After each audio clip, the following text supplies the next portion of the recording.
लेकिन अर्जुन अक्सर ऐसा होता है, प्रकाश झा की जो फिल्में होती है मल्टी स्टारर होती है, तो कंपटीशन का एक सवाल उठने लग जाता है कि किस एक्टर ने किसको खाया और कौन एक्टर उसके ऊपर हावी हुआ। तो इस फिल्म में कैसा रहा इन दोनों के संग काम करने का तजुर्बा पूरा?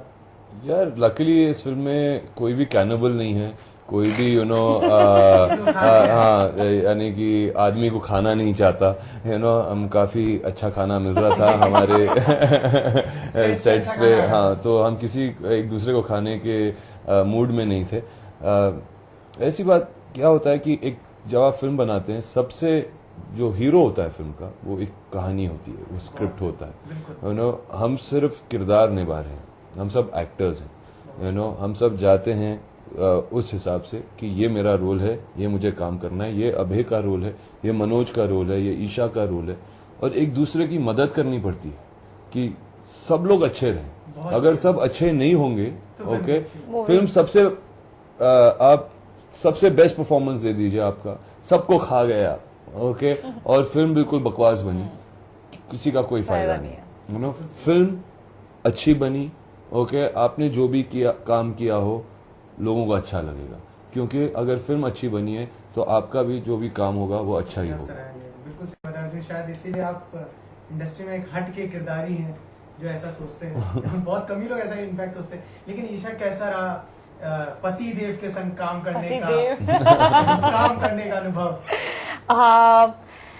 मेरे लिए बहुत अच्छा रहा, मुझसे ज्यादा आई थिंक ऑफसेट में आपको बताना चाहूंगी, मेरी एक छोटी बहन है, कजन, और मेरी real Elder sister. I think सबसे ज्यादा एक्साइटेड वही थे मेरी लाइफ में कि मैं फिल्म कर रही हूँ। उन्हें नहीं लेना देना था फिल्म की स्टोरी क्या है, कुछ नहीं। वो उन्होंने एक ऑडियंस की तरफ से बोला अर्जुन रामपाल की वाइफ कर लो मूवी। तो अच्छा, अभी दिखा दो क्या कर। अच्छा, मैंने राजनीति के देखने के बाद ये स्टार और ये AR कराया था अर्जुन रामपाल। आपको मिल रहा है कैमरा में अगर आपको ये देखिए, ये स्टार है जो मैं हूं, और ये AR है जो मेरे इनिशियल्स हैं, अर्जुन रामपाल। और अब इस हाथ में आएगा एक स्टार और इसमें जाएगा AK, अक्षय कुमार नहीं, आदिल खान।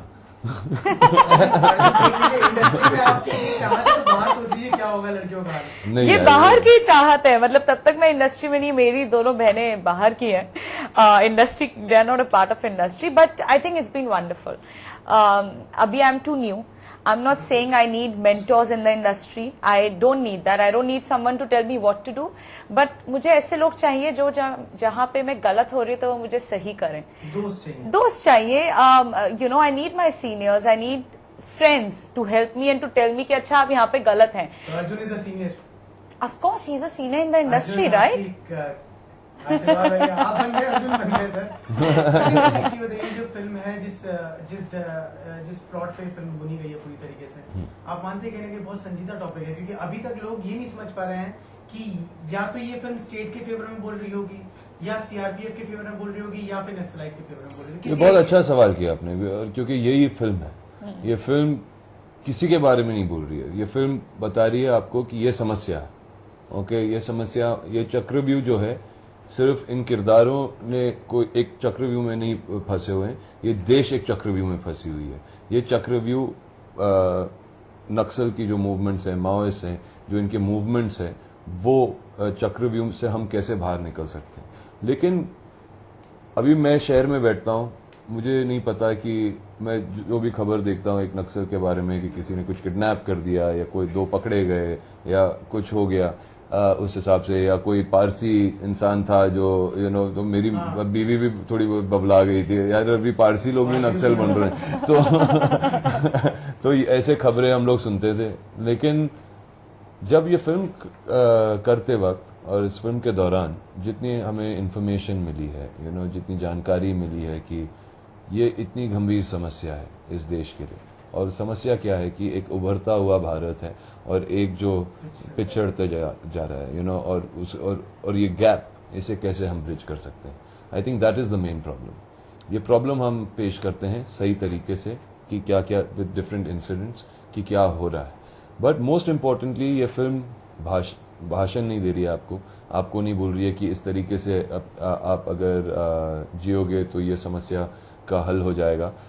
ये आपको बता रही है कि ये दो दोस्त हैं, इनकी कहानी है, दो दोस्तों के point of views, okay, different characters, जितने भी किरदार हैं उनके पॉइंट ऑफ व्यूज, हर इंसान किस तरीके से एक चक्रव्यूह में फंस जाता है, क्या वो निकल पाता है, नहीं निकल पाता है, और इसकी जो ट्रीटमेंट है एक बिल्कुल थ्रिलर के तरीके से एंटरटेनिंग वे में प्रकाश जी आपको पेश कर रहे हैं। और जब मैंने फिल्म देखी I couldn't move, you know, मैं भी सोच रहा हूँ अरे यार ये कबीर तो सही कह रहा है, ओके, अब मैं सही कह रहा हूँ अब ये कबीर सही कह रहा है, वापस क्यों कह रहा है सही कह बात, यू नो। तो वो जो डिबेट है जो चलते रहती है ये फिल्म के through, I think that is what is very exciting, you know. और इस तरीके की फिल्में जब आपको मिलती हैं जो जहाँ पर आप अच्छा एक्शन भी कर सकते हो, अच्छा रोमांस भी कर सकते हो, एक बीवी मिलती है यूनिफॉर्म में, ओके, ओके, आपको आप अच्छे गाने भी कर रहे हैं, songs are very very nice in this film. फिर एक अंजलि है, एक कैरेक्टर जो सुपर्ब है वो फिल्म में, she is really really amazing. फिर अभय देओल जैसा एक इंसान जो यू नो सब कुछ डाल देता है उसमें। फिर मनोज और मैं picking up from where we left off in राजनीति, तो इतना कुछ है। फिर प्रकाश झा, यू नो, जो पूरी माउंटिंग के साथ आपको हर अपॉर्चुनिटी देते हैं। तो जब ऐसी फिल्में बहुत कम करने को मिलती हैं और सब जानते हैं कि प्रकाश झा जो भी अगर उनके पास कुछ कहने के लिए है नहीं तो कहेंगे फिल्म नहीं बनाएंगे। और हम सब खुश नसीब हैं कि हमें मौका दिया उन्होंने to work in a film like Chakravyuh. बिल्कुल सही बात है। आखिरी सवाल आप दोनों से, ईशा आपसे पहले जानना चाहूंगा कि आपके हिसाब से नक्सलवाद क्या है और आपके हिसाब से इस प्रॉब्लम की सोल्यूशन क्या है?